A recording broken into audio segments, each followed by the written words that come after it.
la véritable question qu'on doit se poser, est-ce que l'emploi est une finalité de la formation aujourd'hui ou non? Est-ce que, compte tenu des chiffres que j'ai donnés, est-ce que l'emploi doit être pour vous, universitaire, une finalité, un objectif, ou comme ça a été le cas probablement dans les années 60-70, un peu de l'art pour voir est-ce qu'on a le bon modèle aujourd'hui économique et est-ce qu'on a le bon modèle universitaire en Tunisie.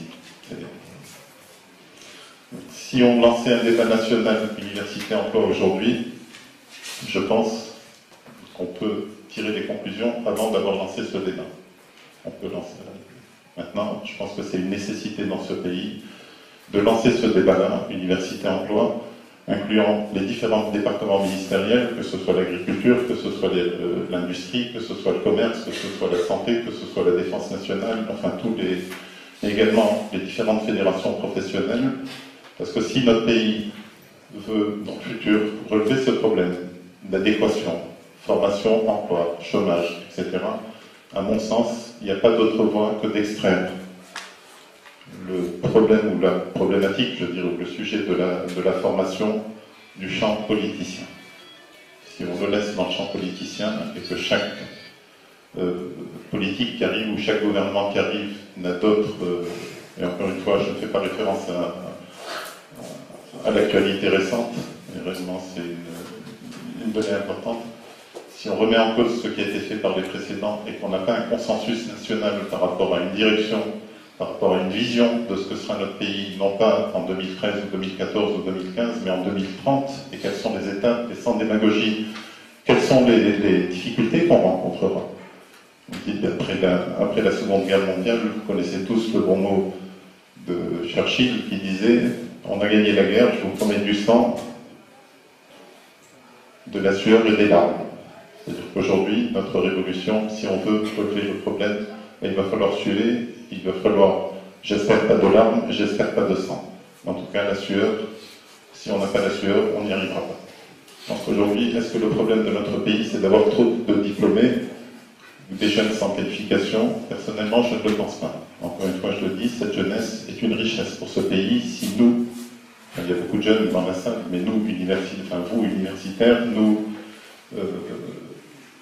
hors du secteur économique ou hommes politiques, savons exploiter à bon escient cette richesse-là et savons prendre des mesures qui vont bien pour faire travailler ou pour faire évoluer cette jeunesse-là.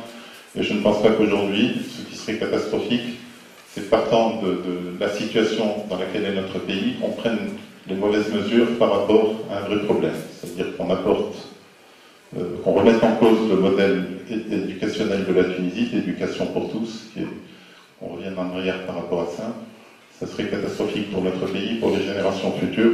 Et je ne pense pas personnellement qu'on a trop de diplômés, peut-être une mauvaise répartition de ces diplômes entre les filières, entre les qualifications, entre la formation professionnelle, entre l'université, entre les formations académiques versus les formations d'ingénieurs.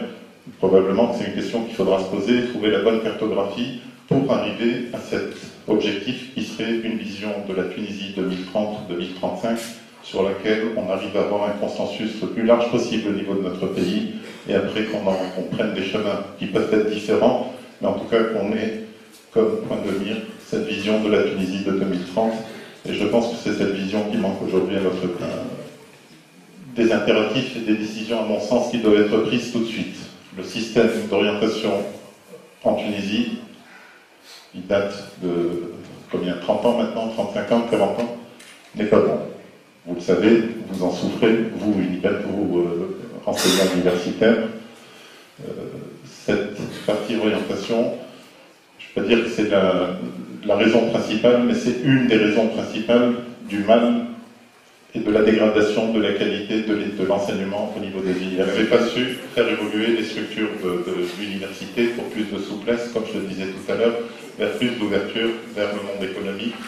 Et je pense que la catastrophe du chômage dans laquelle on est aujourd'hui, on ne peut pas rejeter la responsabilité exclusivement sur les pouvoirs publics ou sur les politiques, même s'ils portent une responsabilité majeure par rapport au manque de planification.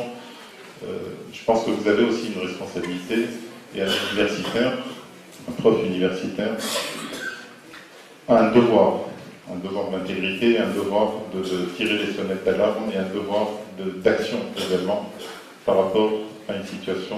Quand on voit arriver un mur, vous avez un devoir d'éviter le mur. Et je pense que ce mur-là, vous comme les autres, hein, encore une fois, je ne focalise pas uniquement sur l'université, et l'université n'a pas fait en sorte d'éviter le mur dans lequel on est aujourd'hui. Donc ça veut dire que vous devez agir aujourd'hui. Je dis le système d'orientation n'est pas bon. On a ces 230 000 à peu près diplômés de l'enseignement supérieur qui sont aujourd'hui au chômage, sans compter ceux qui sont sur des emplois de précarité ou des emplois en sous-qualification ou en qualification différente de ce pourquoi ils ont été formés. Je pense qu'aujourd'hui, c'est malheureux de parler comme ça, mais quand un produit n'est pas fini, ben, vous avez une obligation de garantie. Et je pense que vous avez, vous, l'université, à exiger des pouvoirs publics de vous donner les moyens d'être un acteur pour permettre à ces jeunes-là d'obtenir une qualification qui leur permette de pouvoir s'insérer sur le marché de l'emploi. Et ça, vous ne pouvez pas le faire tout seul, bien entendu. Il faut le faire avec les pouvoirs publics, il faut le faire avec les universités. Des idées existent, j'y reviendrai en conclusion de ce que je vous raconte. Mais à mon sens, on ne peut pas laisser, je pense qu'on est tous d'accord sur ce plan-là, on ne peut pas laisser sur le bord de la route 700 000 jeunes, dont 230 000 diplômés de l'enseignement supérieur, en disant peut-être que demain, peut-être qu'en 2030, il fera meilleur en Tunisie.